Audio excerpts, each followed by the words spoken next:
আসসালামু আলাইকুম রহমতুল্লাহি ওবারাকাতুহু। সম্মানিত দর্শক ও শ্রোতা, আজ আপনাদের সম্মুখে উপস্থিত হয়েছি একটি বিষয় ক্লিয়ার করার জন্য। সেটি হচ্ছে, সমস্ত বিদাতি কি গোমরাহি?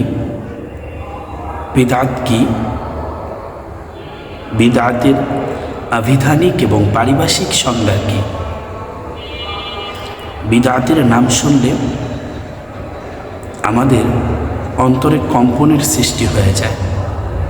আমরা স্থির থাকতে পারি না। আমরা বিভিন্নভাবে এটাকে অনেক বড় কিছু মনে করি।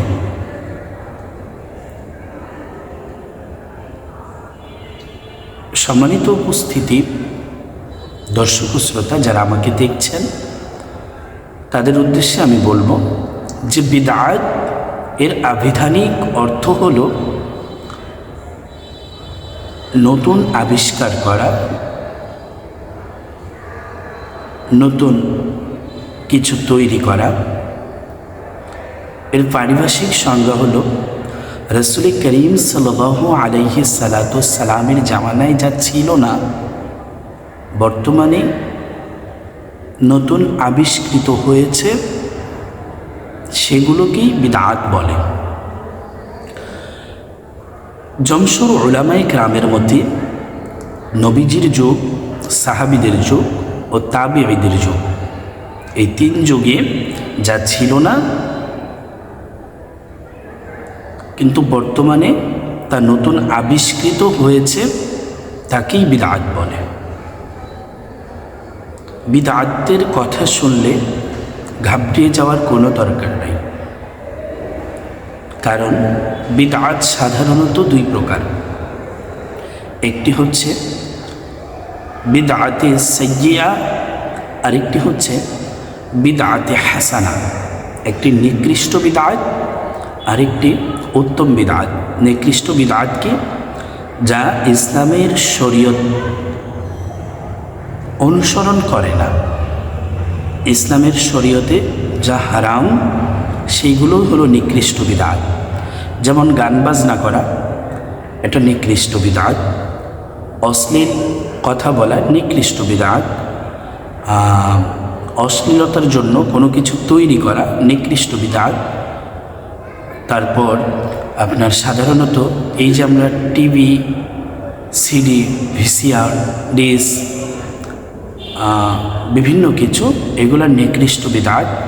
কারণ এর মধ্যে নিকৃষ্ট অনেক কার্যকলাপ দেখানো হয়, যার কারণে এগুলো নিকৃষ্ট বিদআত। আর বিদআতে হাসানা হলো উত্তম বিদআত। উত্তম বিদআত কি?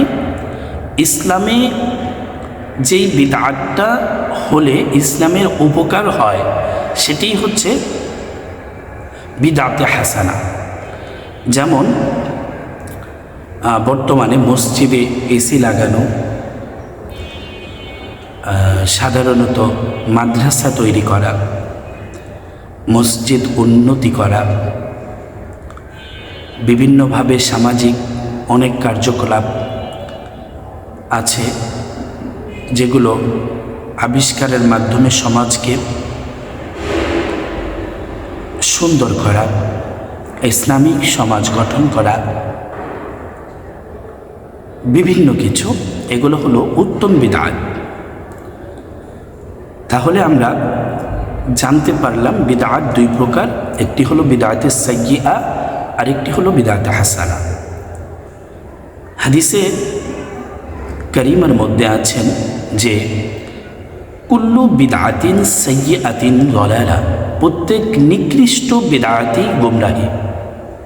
অতএব সমস্ত বিদআতকে আপনি গোমরাহি বলতে পারবেন না। যে বিদআত ইসলামের ক্ষতি করবে সেই বিদআত গোমরাহি। যে বিদআত দ্বারা ইসলামের ক্ষতি হবে সেই বিদআত কি? গোমরাহি। অতএব আল্লাহ পাক রব্বুল আলামিন আমাদের সকলকে ইসলামের সঠিক বোঝ দান করুক। সকলে বলি আমিন।